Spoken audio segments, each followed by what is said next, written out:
Jadi di sini kami akan melakukan diseminasi budaya positif, tapi untuk kegiatan kita yang pertama akan kita masuki doa pembuka yang dibawakan oleh Bu SK. Kepada Bu SK kami semua. Bapak Ibu, sebelum kita memulai sosialisasi kita, mari kita bersama doa. Terima kasih Tuhan Yesus karena Tuhan telah memilih kami dari pagi hingga pada menjelang siang hari ini Bapak, sehingga kami dapat berkumpul di ruangan ini untuk mengikuti acara sosialisasi diskriminasi budaya positif. Kiranya Tuhan, sosialisasi kali ini dapat menambah wawasan kami sehingga dapat kami aplikasikan di sekolah juga Bapak, sehingga adanya pengusaha dan masukan pada hari ini Bapak dapat lebih memajukan sekolah ini. Doa kami Tuhan supaya menyempurnakannya Bapak, dalam nama Tuhan Yesus kami berdoa dan mengucap syukur. Amin. Terima kasih kepada Ibu SK yang telah membawa kita dalam doa. Acara selanjutnya kami mintakan kepada Ibu Kepala Sekolah untuk membuka acara ini secara resmi. Kepada Ibu Kepala Sekolah kami persilakan dengan hormat.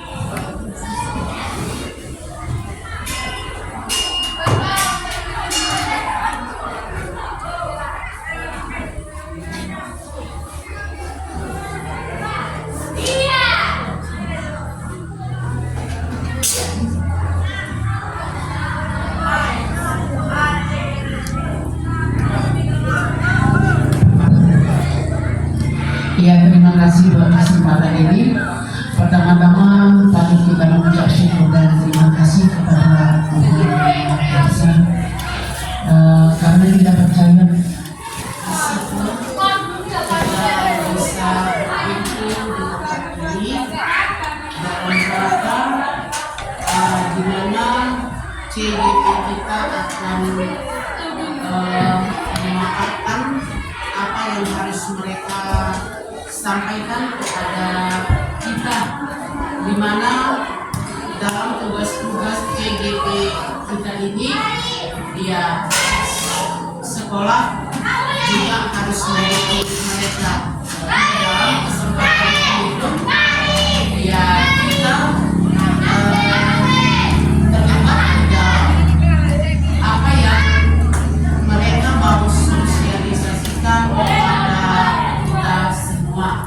Untuk itu untuk ini kami serahkan kembali kepada Ibu JGP kita agar memaparkan apa yang harus disampaikan pada kesempatan ini. Terima kasih.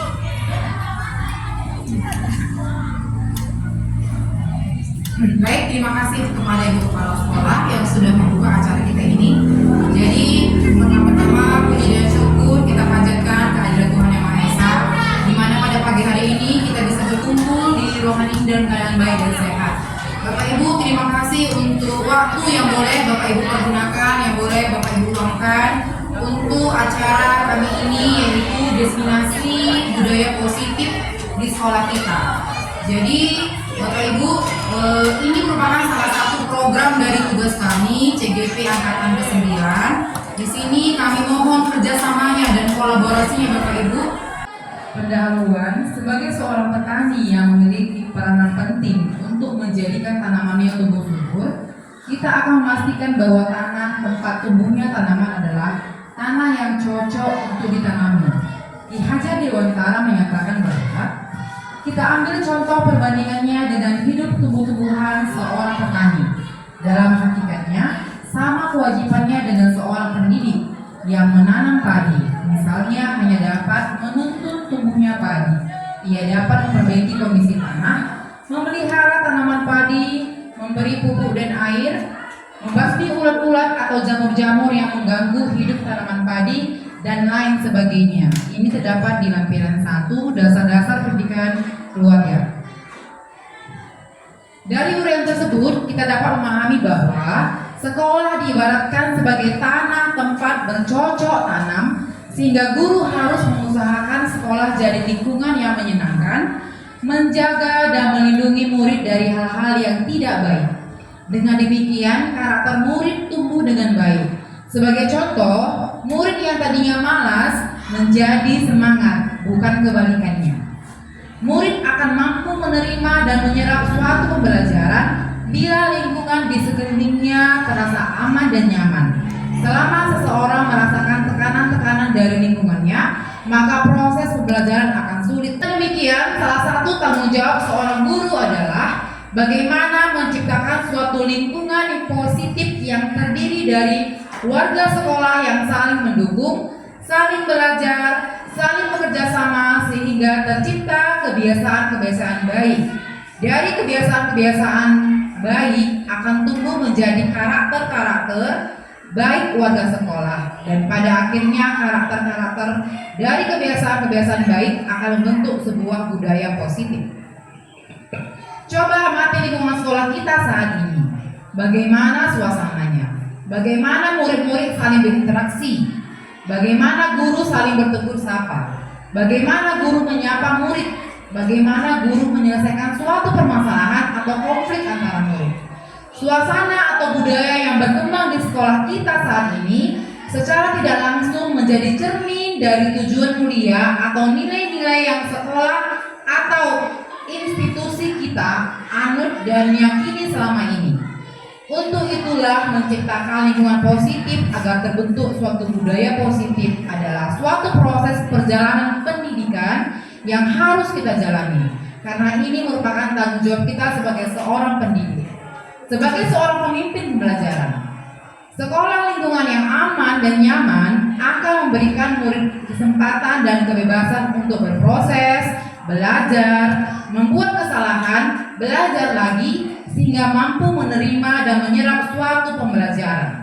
Perlu diingat, selama seseorang merasakan tekanan-tekanan dari lingkungannya, maka proses pembelajaran akan sulit terjadi. Dan salah satu tanggung jawab kita sebagai pendidik adalah menghilangkan atau mencabut gangguan-gangguan yang menghalangi proses pengembangan potensi murid. Pertanyaan pemantik. Apa pentingnya menciptakan suasana positif di lingkungan sekolah?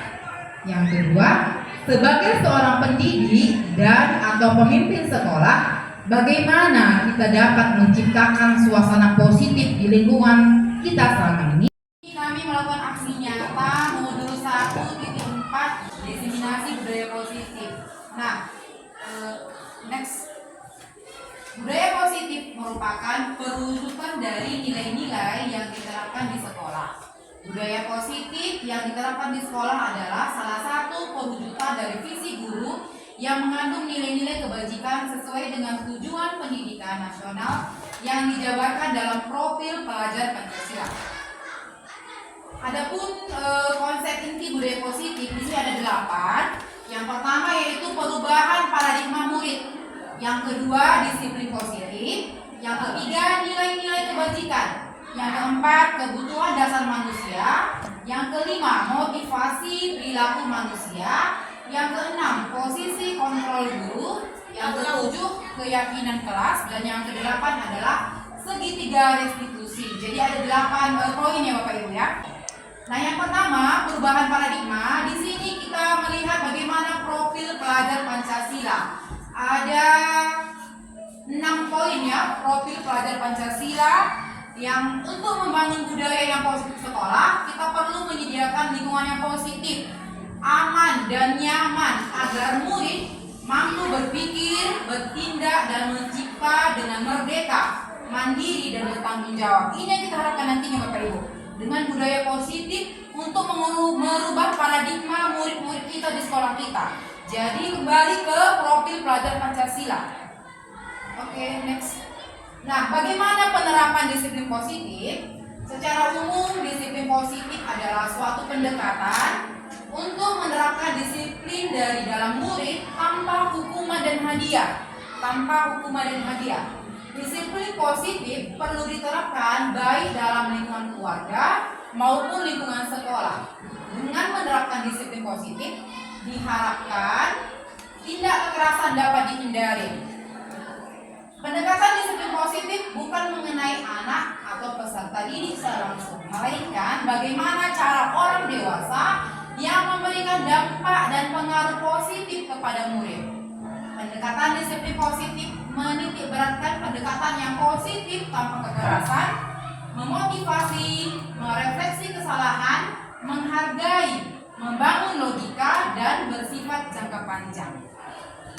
Dan nilai-nilai kebajikan secara universal, nilai-nilai kebajikan itu adalah sifat-sifat positif manusia yang merupakan tujuan mulia yang ingin dicapai setiap individu. Nilai-nilai tersebut bersifat universal dan lintas bahasa, suku bangsa, agama maupun latar belakang. Nah, di sini ada profil pelajar Pancasila ya. Yang pertama yaitu beriman, bertakwa kepada Tuhan Yang Maha Esa dan berakhlak mulia. Yang kedua mandiri, yang ketiga bernalar kritis, yang keempat berkebinekaan global, yang kelima bergotong royong, dan keenam kreatif. Ini yang mau kita harapkan Bapak Ibu nantinya, mengubah bagaimana profil pelajar Pancasila murid-murid kita di sekolah kita ini. Nah, secara IBO Primarius Program atau PYP, sikap muridnya yaitu tercermin dari toleransi, rasa hormat, integritas, mandiri, menghargai, antusias, empati, keingintahuan, kreativitas, kerjasama, percaya diri, dan komitmen. Dan ini juga yang kita inginkan untuk murid-murid kita nantinya. Untuk 5 kebutuhan dasar manusia. Nah, di sini ada kebutuhan dasar manusia. Yang pertama yaitu bertahan hidup. Contohnya ada apa di sini ya? Makanan, pakaian, tempat tinggal, keamanan, dan kesehatan. Poin yang kedua ada kasih sayang, seperti rasa ingin diterima, diperdulikan, perhatian, dimanja, dan disayangi. Untuk poin yang ketiga seperti kebebasan, ada harga diri, keinginan untuk dianggap, memimpin, berprestasi, diakui. Dan yang keempat kesenangan, mandiri, memilih pilihan, mencoba hal baru, mampu mengendalikan dirinya, dan penugasan seperti bermain, humor, antusiasme, dan bertawa.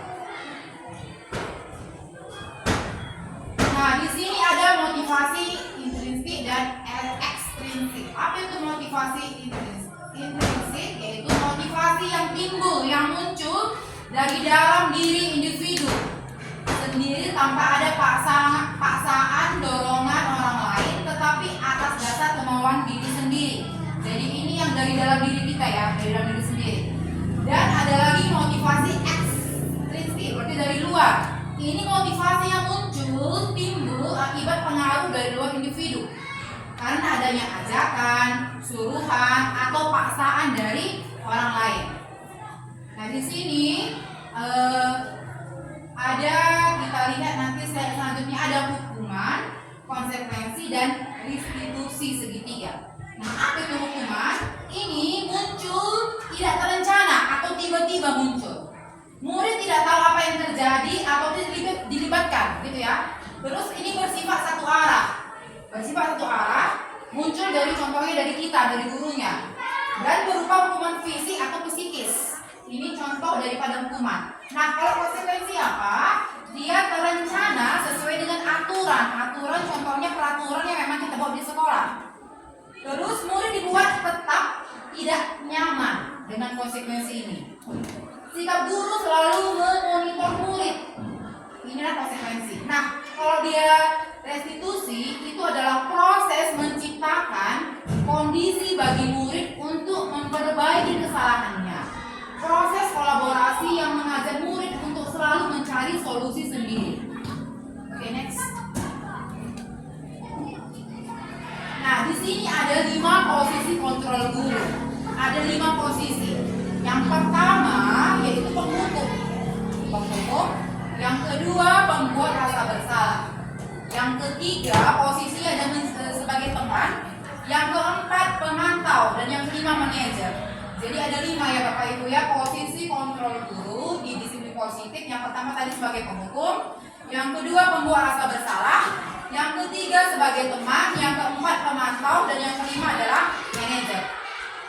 Jadi next, contoh penerapan 5 posisi kontrol guru.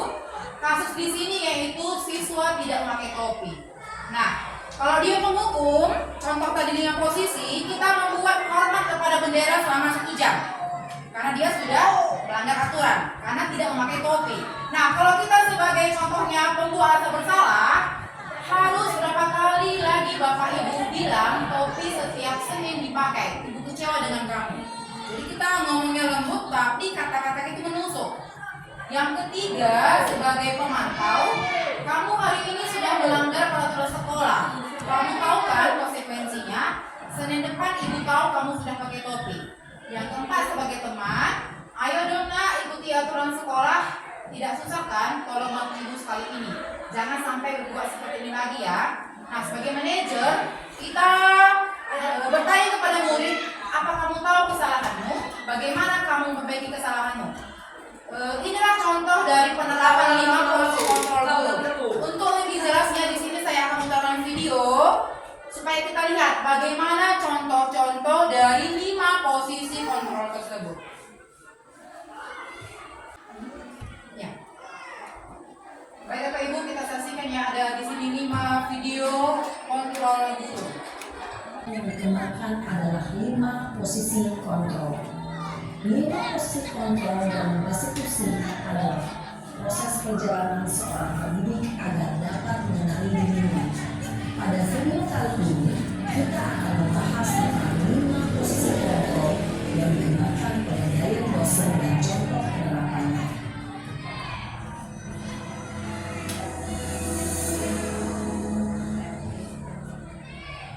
Lima posisi kontrol itu adalah: 1.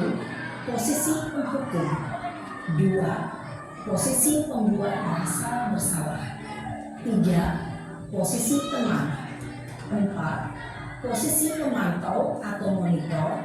Dan 5. Posisi manajer. Untuk lebih memahami kelima posisi tersebut, mari kita saksikan kasus Naren yang terlambat hadir 20 menit di sekolah dan melihat bagaimana kelima posisi kontrol dalam menghadapi masalah tersebut.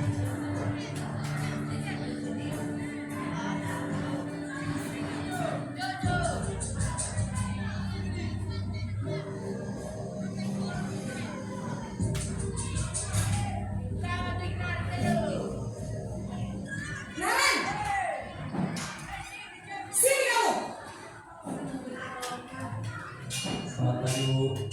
Selalu terlambat. Kamu deh, pasti terlambat. Maaf Bu, saya Apa? Apa coba? Alasan kamu apa lagi? Kapan sih kamu tidak terlambat? Malas sekali ya kamu jadi anak. saya Dasar pemalas. Gak kapok-kapok sih kamu. Sudah berapa kali terlambat? Sana, kamu keliling lapangan basket 2 kali. kenapa saya harus keliling lapangan basket Bu? Kenapa? Kamu nggak ibu. Berani-beraninya jawab. Sudah terlambat, masih berani jawab pula. Sekarang, keliling lapangan basket 5 kali sekalian. Biar kapok. Cepat. Pergi sana ke lapangan basket. Posisi penghukum biasanya berbicara dengan nada tinggi, menghardik, menunjuk-nunjuk, menyakiti, dan menyindir. Hukuman bisa berupa fisik maupun psikis. Ibu dan bapak guru hebat. Dampak yang terjadi pada murid ketika guru berada pada posisi penghukum adalah murid cenderung akan memberontak, bahkan menyimpan dendam.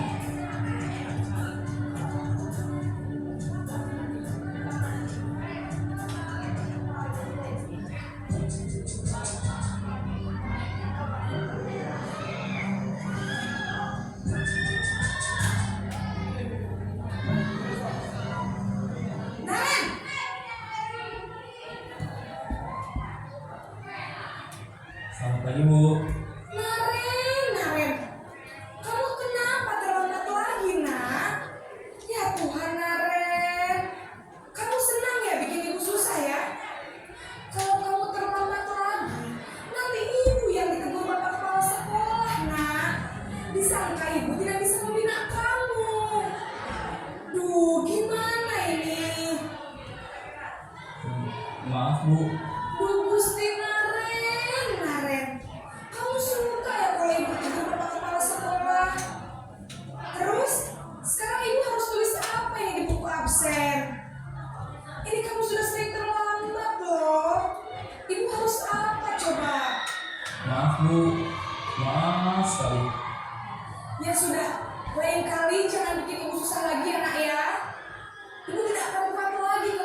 Posisi pembuat rasa bersalah berbicara dengan nada tenang, cenderung lembut, namun kata-kata yang diutarakan membuat murid merasa menjadi orang yang gagal, memandang buruk dirinya sendiri, merasa tidak berharga, dan tidak sanggup membahagiakan orang lain.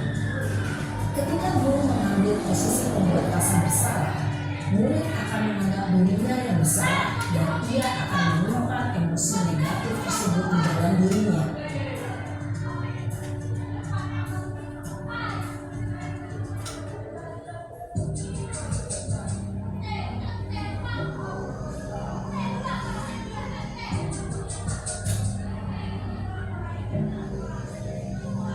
Naren,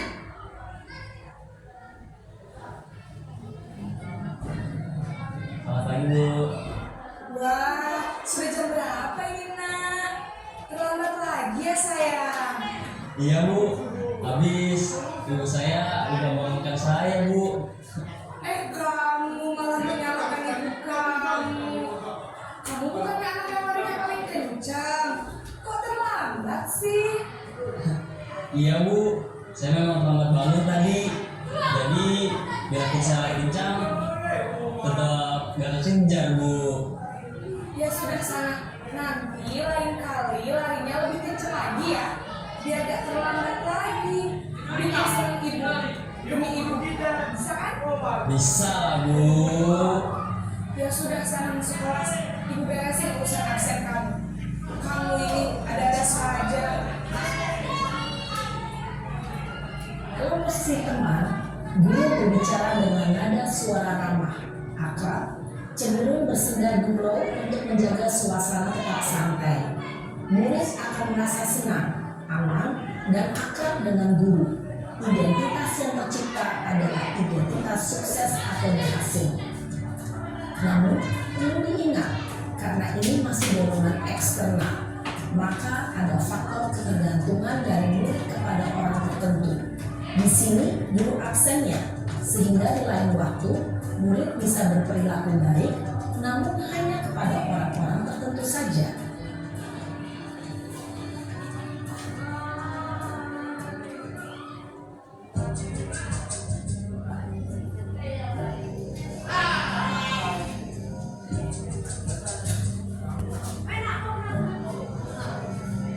Naren,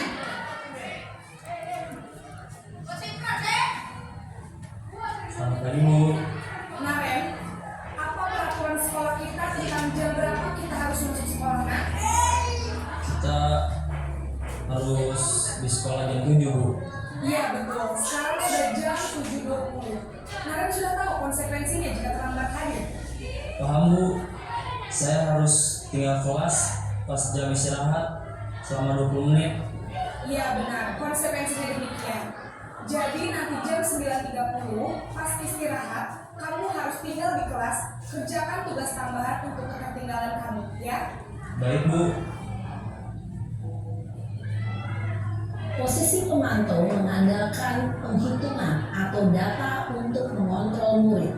Guru mengarahkan murid berdasarkan peraturan dan konsekuensi. Seorang pemantau menunjukkan bahasa tubuh dan ekspresi wajah yang datar dan cenderung formal.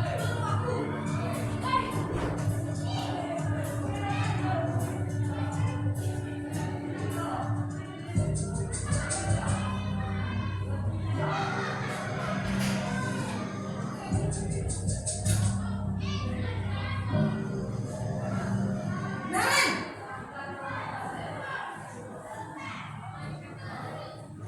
Selamat pagi Bu. selamat pagi Naren. Maaf Bu, saya terlambat. Iya, sekolah masuknya jam 7, sekarang sudah jam 7.20. Jadi sekarang bagaimana ini Naren? Maaf Bu, saya lupa setel alarm saya semalam. Baiklah, menurut kamu, keyakinan sekolah yang mana yang perlu kamu tingkatkan? Menghargai diri sendiri dan orang lain mungkin ya Bu. Setuju. Jadi, apakah Naren meyakini prinsip saling menghormati tersebut? Iya Bu, saya meyakininya. Apakah Naren bersedia memperbaiki masalah keterlambatan ini? Bersedia Bu. Bagaimana kalau akan memperbaiki masalah keterlambatan ini? Naren coba untuk tidak lupa menyetel alarm saya, Bu. Baik, kalau Naren mau menyetel alarm di rumah, ada orang yang kira-kira bisa bantu mengingatkan tidak? Ada, Bu. Kakak saya, Kak Emma. Ada lagi selain Kak Emma? Selain Kak Emma, ada ibu saya. Baik, jadi yang mengingatkan Naren adalah Kak Emma dan ibu kamu ya. Kira-kira akan mulai start alarm kapan nih Naren? Setelah pulang sekolah, akan segera saya lakukan. Baik, jadi Naren akan setel alarm untuk bangun besok pagi dan akan diingatkan oleh kakak dan ibu dan Naren ya. Ada lagi yang mungkin perlu dilakukan Naren agar tidak terlambat bangun lagi. Tidak ada, Bu. Baik Naren, terima kasih untuk kerjasama kamu. Sekarang kamu perlu kembali ke kelas untuk belajar. Baik, Bu. Terima kasih. Posisi manajer adalah posisi kontrol yang disarankan untuk membimbing murid memiliki sikap disiplin yang positif, yaitu murid yang mandiri, bertanggung jawab, dan dapat memecahkan masalah. Tujuan dari posisi ini adalah agar murid dapat berefleksi atas tindakannya. Guru akan dengan tulus memberikan pertanyaan-pertanyaan bermakna, sehingga membuat murid dapat belajar dari kesalahannya dan mencari sebuah solusi untuk menyelesaikannya. Ibu dan bapak guru hebat, setelah mengamati adegan kelima posisi kontrol tadi, kira-kira posisi mana yang paling ideal? Posisi mana yang dapat menunjang motivasi intrinsik murid? Ya, tentu posisi manajer. Posisi ini memang posisi ideal yang ingin dituju setiap pendidik. Pada posisi inilah, guru dapat menerapkan disiplin positif yang berpihak pada murid, yang memerdekakan murid.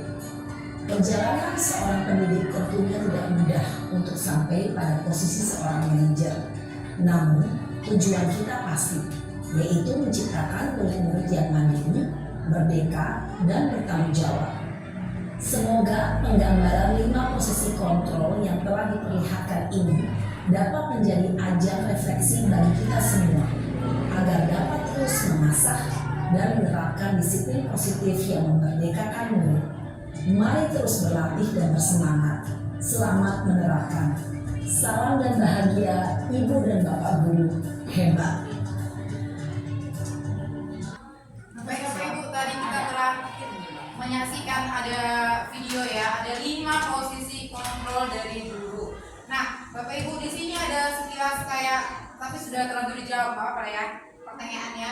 Kok kamu tidak pernah benar melakukannya? Tadi awalnya saya ingin kita menjawab sama-sama dari video yang tadi gitu, tapi ternyata sudah terlanjur saya ketikkan di situ. Jadi jawabannya di situ apa Bapak Ibu? Penghukum ya, penghukum. Next. Apa rencanamu untuk bisa menyelesaikan masalah ini? Manajer ya, karena ada solusi yang ditawarkan sama guru kepada murid yang terlambat. Jadi ini masuk ke posisi manajer. Next, saya kecewa dengan perbuatanmu. Jadi ini menunjukkan kata-kata posisi kontrol pembuat rasa bersalah. Oke, next. Ayo dong demi bapak ibu gurumu. Di sini posisi teman ya. Posisi teman. Next. Jika kamu tidak mengerjakan tugas, maka kamu tidak akan pernah mendapatkan nilai loh. Ini pemantau. Gitu ya Bapak Ibu ya. Nah, di sini ada poin selanjutnya mengenai keyakinan kelas.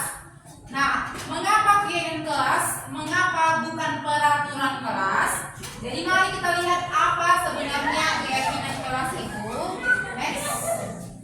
Nah, pembentukan keyakinan kelas dia bersifat lebih abstrak daripada peraturan yang lebih rinci dan konkret.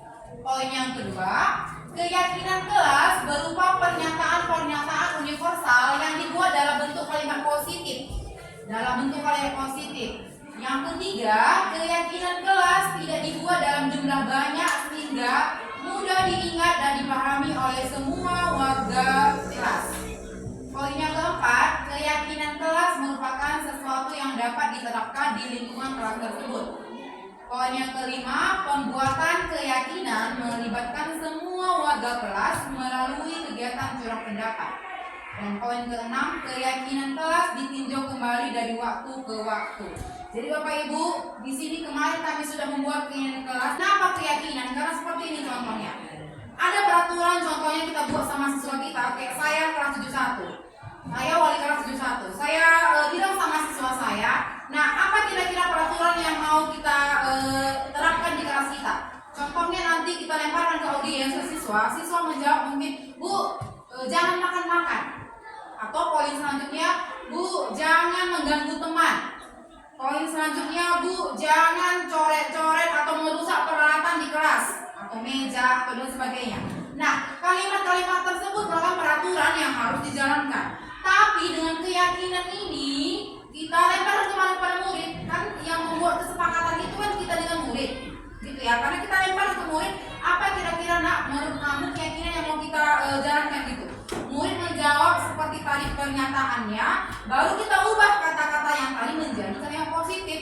Contohnya yang tadi, jangan makan-makan di kelas selama jam pelajaran. Kita ubah menjadi yang positif, tidak boleh makan di dalam kelas. Jadi makan-makan itu untuk kapan? Ada waktunya, seperti jam istirahat. Jadi kita membangun kalimat positif yang antara kita sama murid itu mendapatkan kesepakatan. Jadi bukan ada unsur kepaksaan di situ.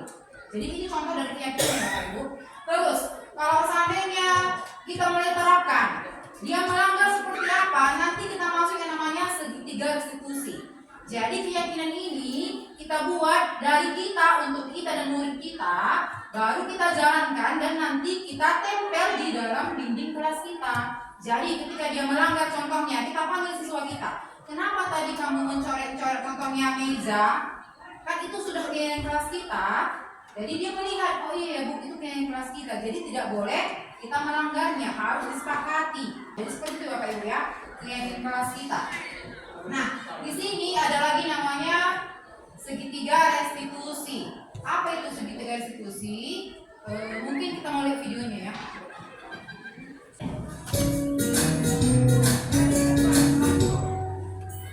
Salam dan bahagia Ibu dan Bapak guru hebat.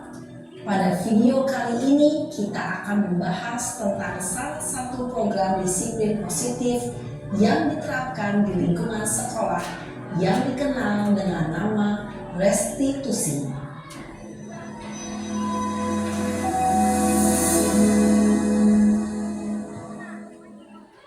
Restitusi dikembangkan oleh pakar pendidikan Diane Gosling berlandaskan pada teori kontrol Dr. William Blaser. Segitiga restitusi adalah suatu proses dialog yang dijalankan oleh guru atau orang tua agar dapat menghasilkan murid yang mandiri dan bertanggung jawab. Pada saat guru di posisi manajer, aspek yang dikembangkan pada murid adalah motivasi intrinsik, sehingga penanaman nilai-nilai kebajikan dapat tumbuh dan berkembang menjadi suatu kebiasaan positif yang akhirnya membentuk karakter murid. Proses dialog ini terdiri dari 3 langkah yang digambarkan pada ketiga sisi pada segitiga restitusi. Sisi pertama adalah menstabilkan identitas. Sisi yang kedua adalah validasi tindakan yang salah. Dan sisi yang ketiga adalah menanyakan keyakinan. Ibu dan Bapak guru, berikut ini akan ditunjukkan bagaimana seorang guru berada dalam posisi manajer menggunakan penerapan segitiga restitusi.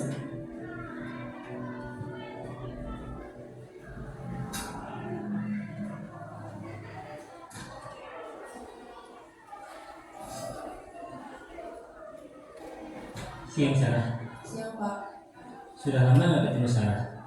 Kenapa hari ini ada di sini? Kesel Pak, kesel banget. Masa aku dikatain tukang fitnah Pak? Ya aku marah lah. Aku udah dikatain Eka di depan kelas. Kesel banget. Oh begitu. Ya pasti kamu marah dan kesal. Bapak juga akan marah apabila ada yang menuduh Bapak seperti itu. Kemudian pada saat itu kamu mau melakukan apa? Ya saya langsung matain Eka lah Pak. Kesel banget. Saya bentak-bentak dia depan teman-teman lain. Oh begitu. Pasti kamu melakukan seperti itu karena suatu alasan tertentu kan? Iyalah, masa saya diam saja Pak. Ya saya bela diri lah. Masa saya dituduh tukang fitnah? Ya wajar lah.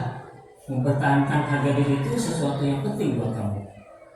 Untung kamu tidak bertindak lebih gegabah lagi, hanya membentak-bentak. Iya Pak. Untung saya masih bersabar dan hanya membentak saja. Sudah gemes padahal, saya pasti bela diri lah. Ya pasti ya. Tapi kamu memilih untuk tetap bertahan dan bersabar. Kamu memilih untuk tidak berbuat lebih parah lagi kan? Iya.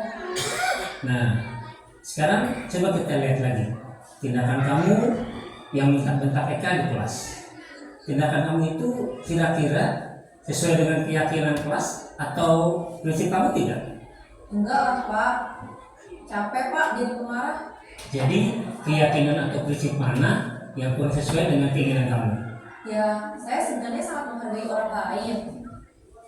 Mungkin saat itu saya menjadi emosi, jadi tidak menunjukkan sikap itu.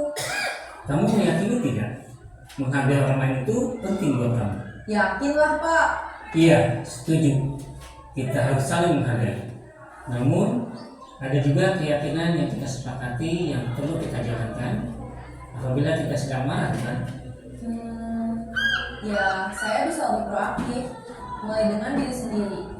Saya bisa jadi lebih sabar, mengambil waktu jeda untuk berpikir mau apa selanjutnya. Kira-kira kamu bersedia memperbaiki masalah ini tidak? Bersedia Pak.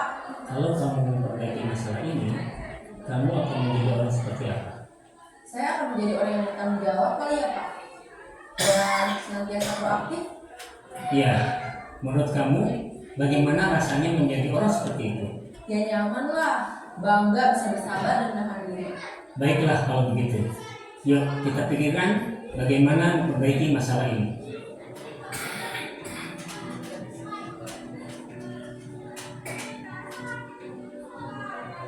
Ibu dan Bapak guru hebat. Baru saja kita menyaksikan contoh bagaimana seorang guru berada dalam posisi manajer menggunakan penerapan segitiga restitusi. Mari kita bahas satu persatu. Pada sisi pertama, menstabilkan identitas berdasarkan pada prinsip bahwa membuat kesalahan adalah bagian dari proses pembelajaran. Sisi pertama dari segitiga ini berperan menggeser identitas murid dari identitas gagal ke identitas sukses. Murid yang sedang bertingkah laku yang tidak pantas atau menarik diri saat itu sedang mengalami identitas gagal. Bila kita mengkritiknya, maka posisinya tidak akan berubah. Kita bisa mengajukan pernyataan-pernyataan ini. 1. Membuat kesalahan sesuatu yang wajar. 2. Manusia tidak ada yang sempurna. 3. Kita bisa memperbaiki masalah ini. 4. Saya tidak menanyakan kesalahannya. Saya lebih fokus bagaimana memperbaiki masalah ini. 5. Apakah saat ini kamu tengah menjadi orang yang baik untuk dirimu sendiri? Pada sisi kedua, validasi tindakan yang salah berlandaskan pada prinsip bahwa setiap perilaku berupaya memenuhi suatu kebutuhan tertentu. Guru yang telah memahami teori kontrol akan bergeser dari pemikiran stimulus respon menjadi proaktif dan mencoba untuk mengenali tujuan dari perilaku murid. Mengenali dan mengakui kebutuhan murid ini dapat memperbaiki hubungan dengan murid tersebut. Pernyataan atau pertanyaan bisa disampaikan dengan nada suara tidak menghakimi atau memojokkan, sehingga dapat mengembalikan murid pada posisi positif. 1. Kamu bisa saja bertindak lebih gegabah lagi dari ini. 2. Kamu bukan melakukannya tanpa suatu alasan tertentu. 3. Kamu melakukannya karena mempertahankan sesuatu yang penting bagimu. 4. Mungkin kamu bisa mempelajari suatu perilaku baru yang lebih efektif. Bersediakah kamu mempelajarinya? Selanjutnya, kita akan simak sisi terakhir, yaitu menanyakan keyakinan. Teori kontrol menyatakan bahwa pada dasarnya kita termotivasi secara intrinsik. Pada saat perilaku yang salah telah divalidasi dan identitas sukses telah stabil, maka murid telah siap mengaitkan keyakinan-keyakinannya dengan tindakannya yang salah dan pemikirannya telah bergeser ingin menjadi orang yang dituju. Pertanyaan-pertanyaan ini dapat mengaitkan keyakinan-keyakinan yang dianut murid. 1. Sebagai keluarga atau kelas, apa yang kita yakini? 2. Nilai-nilai apa yang telah kita sepakati? 3. Seperti apa gambaran sebuah kelas yang ideal bagi kamu? 4. Kamu ingin menjadi orang seperti apa?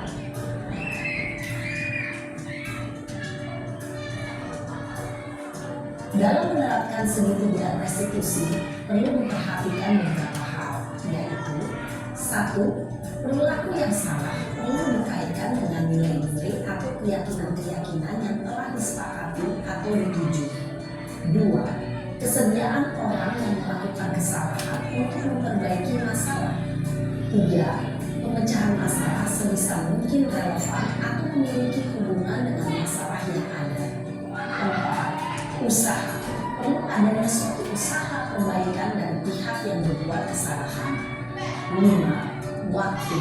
Perlu didedikasikan waktu dari pihak yang berbuat kesalahan. Tanyakan kapan akan mulai diberlakukan usaha untuk memperbaiki masalah. Dengan memahami struktur penerapan segitiga restitusi, diharapkan guru dapat menerapkan posisinya sebagai manajer dengan mengajukan pertanyaan-pertanyaan bermakna dan dapat membuat murid menjadi lebih percaya diri, bertanggung jawab, dan mandiri. Nah, ibu bapak guru perlu tidaknya mengikuti ketiga tahapan dalam segitiga restitusi bergantung pada ringan beratnya suatu permasalahan. Misalnya, bila permasalahan tersebut ringan, maka tidak perlu dijalankan secara berurutan. Bahkan bisa semudah menanyakan apa keyakinan yang kita sepakati.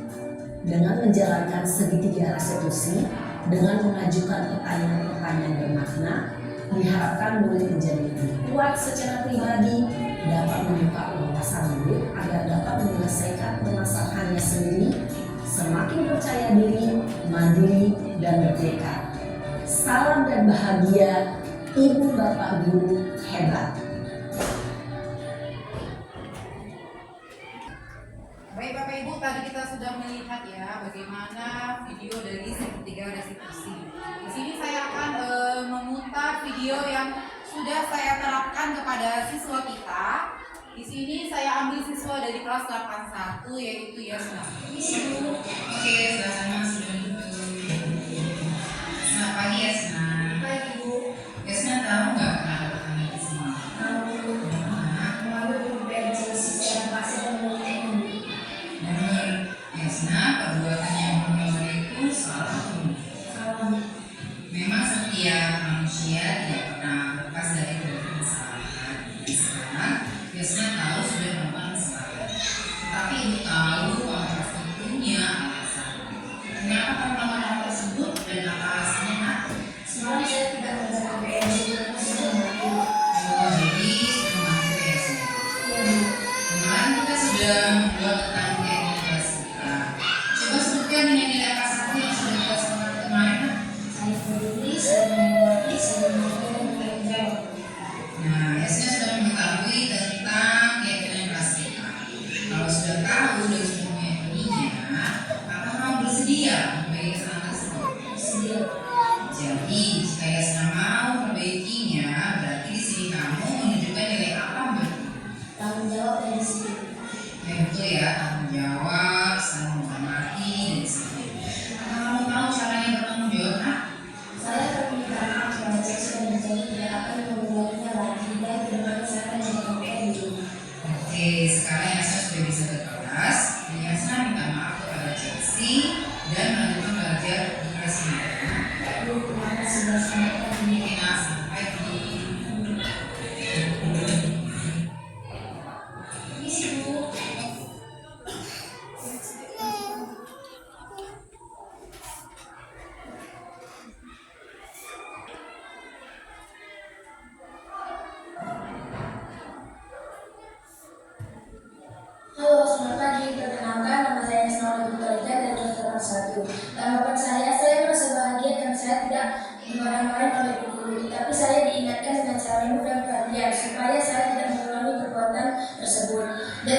bertanggung jawab atas kesalahan saya untuk meminta maaf kepada teman saya Chelsea dan berjanji untuk berdisiplin dan mengerjakan PR. Terima kasih, Bu.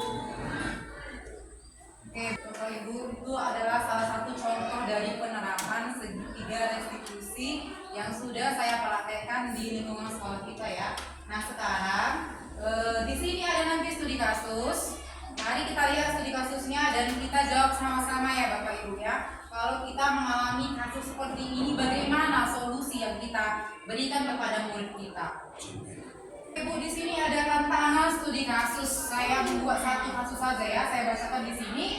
Ibu Vera sedang menjelaskan pelajaran matematika di papan tulis. Namun Fajar malah tidur-tiduran dan tampak acuh tak acuh pada pelajarannya. Fajar coba jawab pertanyaan nomor 3. Maju ke depan dan kerjakan di papan tulis. Fajar pun tampak malas-malasan maju ke depan. Dan sesampai di depan papan tulis pun Fajar hanya diam terpaku dan memainkan spidol di tangannya. Ayo Fajar, makanya jangan tidur-tiduran, lain kali perhatikan. Sudah sana, duduk kembali. Kira-kira siapa yang bisa? Fajar pun kembali duduk di bangkunya. Hal seperti ini sudah sering terjadi pada Fajar. Sepertinya tidak memperhatikan, acuh tak acuh, dan nilai-nilainya pun tidak terlalu bagus untuk pelajaran matematika. Pada saat ditegur oleh Ibu Vera, Fajar hanya menjawab, tidak tahu Bu. Ibu Vera pun menjawab, gimana kamu Fajar? Kamu gak kasihan sama ibu ya? Ibu sudah capek-capek mengajarkan kamu, tidak kasihan sama ibu. Dan Fajar pun diam membisu.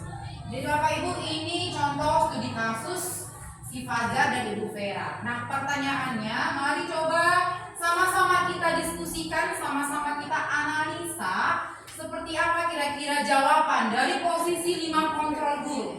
Yang pertama, posisi kontrol apa yang diambil oleh Ibu Vera dalam pendekatannya kepada Fajar? Coba kira-kira posisi kontrol apa Bapak Ibu? Dari yang tadi ada video sudah kita tonton, ada 5 tadi ya. Ada teman, apalagi Bapak Ibu? Ada penghukum ya, betul. Yang ketiga, Membuat rasa membuat rasa bersalah, manajer, satu lagi pemantau. Ada 5 tadi ya. Nah sekarang kalau seperti ini kasusnya, yang Fajar tadi malas-malasan, tidak mau mengerjakan PR dan sebagainya. Posisi kontrol yang mana kira-kira yang diambil Ibu Vera? Membuat rasa bersalah. Bapak bilang konsumsi. Membuat rasa bersalah. Membuat rasa bersalah. Kenapa kita jawab membuat rasa bersalah Bapak Ibu? Kamu tidak kasihan dengan Oh iya betul, benar sekali ya. Kamu tidak kasihan sama ibu. Ibu sudah capek-capek mengajarkan kamu. Jadi seperti itu Bapak Ibu ya. Di sini kasusnya kontrol yang diberikan Ibu Vera adalah membuat rasa bersalah. Oke, luar biasa. Yang kedua, membaca sikap Fajar. Kira-kira kebutuhan apa yang diperlukan oleh Fajar? Kebutuhan apa kira-kira diperlukan Fajar? Tadi situasinya dia tidur-tiduran, malas-malasan. Coba tadi, tolong Bu, step ke depan. Kita lihat kira-kira studi kasusnya tadi. Kebutuhan apa kira-kira tadi? Pendekatan. Oke, betul ya, pendekatan. Ada lagi Bapak Ibu? Pendekatan. Apa kira-kira pendekatan yang dilakukan sama Bu Vera? Seperti inilah kasusnya.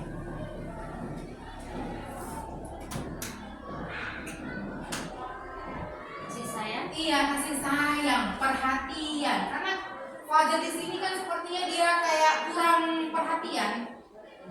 Jadi ada pendekatan kasih sayang yang diberikan oleh Ibu Vera kepada Fajar. Karena di sini kan kayak acuh-acuh, nilainya pun tidak terlalu bagus. Jadi Ibu Vera melakukan pendekatan kasih sayang di sini. Jadi Ibu Vera ini menggali kenapa Fajar itu tidak tidur-tiduran, malas-malasan, apa penyebabnya. Jadi sebagai guru kita harus juga melihat ya, mengetahui bagaimana latar belakangnya, kenapa dia tidur-tiduran pada jam kelas Ibu Vera. Oke, next pertanyaan selanjutnya Bu.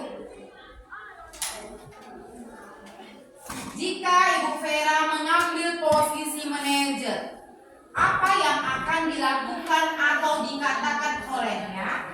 Pertanyaan-pertanyaan seperti apa yang diajukan? Jelaskan. Tadi sudah kita lihat Bapak Ibu. Ya Bu. Kamu tahu kan kira-kira Ya, kamu tahu kan keyakinan keras apa yang sudah kita langgar? Posisi manajer, tadi manajer katanya kan Kak, posisinya ada 3 tadi ya. Setelah ini kamu mau ngapain? Ya, Setelah nanti kamu kamu ngapain? ngapain? Sedangkan selanjutnya apa yang akan kamu lakukan? Terus mulai kapan akan kamu perbaiki kesalahan yang Oke, betul ya Bu ya. Jadi ada poin-poinnya yang harus kita pendekatannya yang harus kita lakukan kepada Fajar ya. Jadi seperti itulah segitiga dari restitusi ini Bapak Ibu. Di sini kita diharapkan bisa menjadi posisi manajer. Memang dari video telah kita lihat tadi tidak gampang ya Bapak Ibu ya menjadi posisi manajer. Tadi kita lihat ada posisi teman, pemantau, apa tadi Bapak Ibu? Ketiga penghukum, merasa bersalah, manajer. Tapi di sini mari kita sama-sama belajar. Ya, menciptakan suasana positif di lingkungan sekolah memiliki banyak manfaat yang sangat penting, baik untuk siswa, guru, maupun staf sekolah. Berikut beberapa alasan mengapa itu penting. Yang pertama, meningkatkan kesejahteraan murid. Suasana positif di sekolah menciptakan tempat yang aman dan nyaman bagi murid. Ini dapat membantu mengurangi stres dan kecemasan, serta meningkatkan kesejahteraan emosional mereka. Murid yang merasa baik di lingkungan sekolah cenderung lebih bahagia dan bersemangat dalam belajar. Yang kedua, meningkatkan motivasi belajar. Lingkungan positif dapat menjadi sumber motivasi untuk murid. Mereka cenderung lebih termotivasi untuk datang ke sekolah, mengikuti pelajaran, dan berpartisipasi aktif dalam kegiatan sekolah. Yang ketiga, mendorong perilaku positif. Suasana positif dapat menginspirasi perilaku positif di antara murid, seperti kerjasama, toleransi, dan rasa hormat. Ini bisa membantu mengurangi perilaku yang tidak diinginkan, seperti intimidasi atau kenakalan remaja. Yang keempat, meningkatkan kinerja akademik. Murid yang merasa aman, termotivasi, dan bahagia di sekolah cenderung mencapai hasil akademik yang lebih baik. Mereka lebih fokus dan lebih mungkin untuk berpartisipasi aktif dalam proses belajar. Yang kelima, mengurangi permasalahan disiplin. Suasana positif dapat mengurangi insiden perilaku yang melanggar peraturan di sekolah. Ketika murid merasa dihargai dan memiliki hubungan yang baik dengan guru dan rekan sekelas, mereka lebih cenderung mematuhi aturan sekolah. Yang keenam, meningkatkan hubungan guru dan murid. Suasana positif dapat memperkuat hubungan antara guru dan murid. Ini memudahkan komunikasi, memungkinkan guru memahami kebutuhan murid dengan lebih baik, dan menciptakan lingkungan di mana belajar lebih efektif. Mendorong keberagaman dan inklusi. Suasana positif mempromosikan keragaman dan inklusi. Ini menciptakan lingkungan di mana setiap murid merasa diterima dan dihormati tanpa memandang latar belakang, suku, agama, atau kecenderungan. Dan selanjutnya, mengembangkan keterampilan sosial. Murid dapat belajar keterampilan sosial yang penting dalam suasana positif seperti empati, kerjasama, dan konflik penyelesaian. Ini adalah keterampilan yang mereka akan gunakan sepanjang hidup mereka. Menciptakan budaya belajar yang baik. Suasana positif membantu menciptakan budaya belajar yang mendukung eksplorasi dan kreativitas. Murid merasa lebih nyaman mengajukan pertanyaan, mengambil resiko dalam pembelajaran, dan mengejar minat mereka. Menciptakan lingkungan yang menyenangkan. Suasana positif juga menjadi sekolah sebagai tempat yang menyenangkan untuk belajar dan mengajar. Ini dapat menciptakan ikatan positif antara murid dan sekolah yang berpotensi berlanjut hingga masa dewasa. Menciptakan suasana positif di lingkungan sekolah merupakan tanggung jawab bersama para pendidik, staf sekolah, dan pemimpin sekolah. Berikut adalah beberapa langkah yang dapat diambil oleh pendidik dan pemimpin sekolah untuk menciptakan suasana positif. Yang pertama, menjadi contoh yang baik. Pendidik dan pemimpin sekolah harus menjadi contoh yang baik dalam perilaku, sikap, dan komunikasi.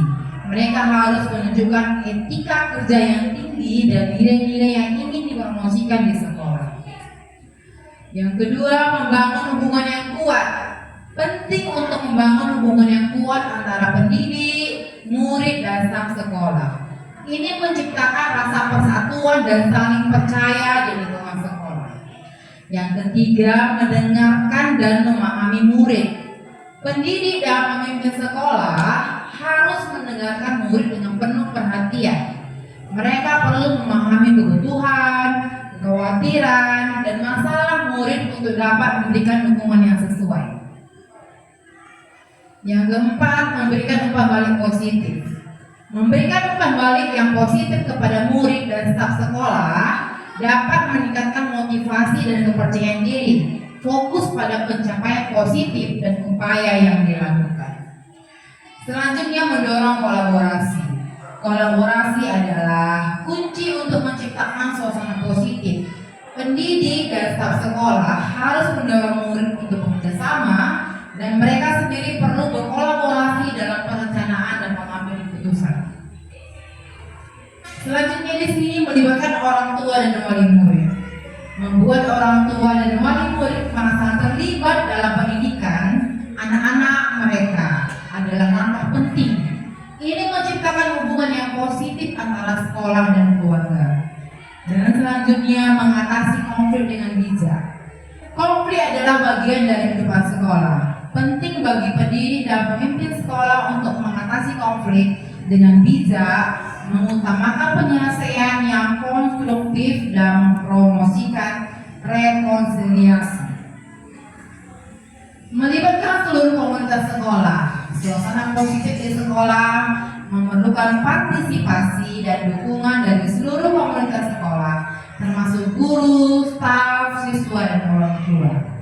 Mengadakan program dan kegiatan positif, mengadakan program dan kegiatan yang mempromosikan nilai-nilai positif seperti kegiatan sosial, seni, olahraga, atau proyek amal dapat memperkaya lingkungan. Untuk menciptakan ekosistem di lingkungan sekolah ini supaya murid kita itu merasa nyaman, merasa mendambakan, ada ketertarikan untuk datang ke sekolah. Kita sebagai Bapak Ibu guru diharapkan bisa juga mengubah diri kita, melakukan pendekatan segitiga restitusi, menanyakan apa alasan daripada murid kita, kenapa dia contohnya terlambat, kenapa dia tidak masuk sekolah. Jangan langsung kita menjudge murid-murid kita itu, Bapak Ibu. Jadi seperti inilah kira-kira poin-poin yang kami pelajari di calon guru penggerak, mengubah budaya positif, mengimplementasikannya di sekolah kita. Dan Bapak Ibu, kami tidak bisa berjalan sendiri, harus ada dukungan dari Ibu Kepala Sekolah, dari Bapak Wakil Kepala Sekolah, dari operator, Bapak Ibu guru semua. Jadi kami mohon dukungan, bimbingan dari Bapak Ibu semua untuk mensukseskan pendidikan kami, Bapak Ibu. Jadi seperti itu ya Bapak Ibu kira-kira. Dan di sini akhir kata saya juga mengucapkan banyak terima kasih ya Bapak Ibu untuk waktu yang boleh Bapak Ibu pergunakan untuk kami dalam mensosialisasikan budaya positif di sekolah kita. Jadi mungkin ada beberapa kata atau perbuatan saya sepanjang dari diskusi ini yang menyinggung hati mungkin perasaan Bapak Ibu, saya mohon maaf. Dan di sini ada salam penggerak, yaitu tergerak. Mari kita tergerak dari diri kita sendiri, bergerak dan menggerakkan. Jadi ini moto dari guru penggerak, tergerak, bergerak, dan menggerakkan. Akhir kata Bapak Ibu, sebelum kita tutup ada sedikit pantun dari saya. Pantun sebelum ditutup doa oleh Ibu Esta, yaitu burung dara mendukung cendrawasih. Bisa dicari di Pulau Papua. Cukup sekian dan terima kasih. Semoga bermanfaat untuk kita semua. Terima kasih ya Bapak Ibu.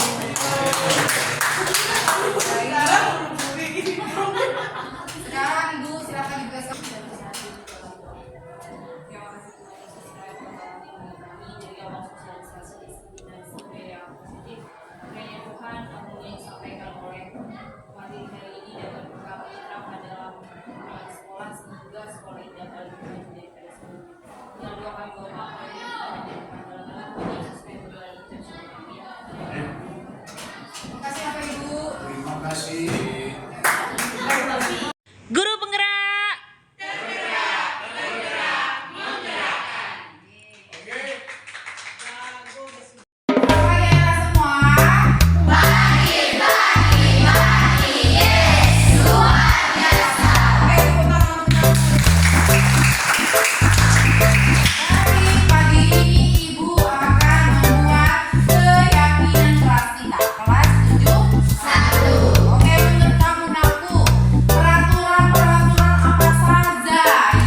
guru. Yang ketujuh, tidak boleh makan-makan di dalam kelas. Dan yang kedelapan, tidak boleh menamai orang tua. Jadi ada 8 kesepakatan dan keyakinan kelas kita. Nanti kita buat nanti yang namanya karton, kita tempel dan kita buat di kelas. Supaya nanti nampak poin keberapa yang kita enggak. Apakah kita memang ini kan keyakinan kita bahasa kita kan, Bu? Jadi harus kita konsekuensi dan harus kita menjalankannya. Supaya apa? Supaya kelas kita itu tertib dan kita juga saling menghormati, menghargai satu sama lain. Oke, sampai sini ada pertanyaan ya? Sudah jelas? Sudah jelas ya? Mulai sekarang, mari kita jalankan apa? Keyakinan kelas kita. Oke, ibu sapa lagi dengan selamat pagi. Pagi, yes, luar biasa. Oke, tangan. Oke, terima kasih anakku. Sudah selesai videonya.